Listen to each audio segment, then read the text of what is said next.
Welcome to Man Does Tech, where I solve the problems you didn't even know you had.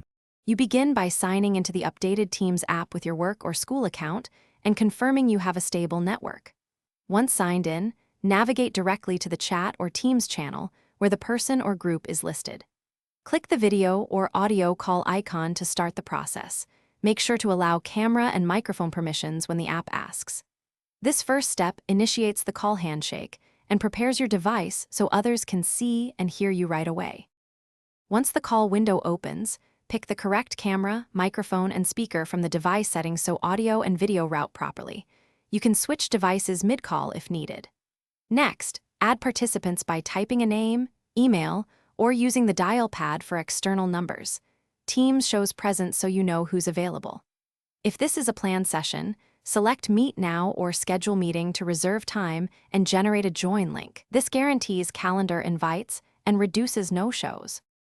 To complete the meeting, use Mute, Camera Toggle, and the Share tray to present documents or screen. When done, click End Call for everyone or leave to exit while others continue. Afterward, review call history or the meeting chat for recordings, transcripts, and attachments so nothing is missed.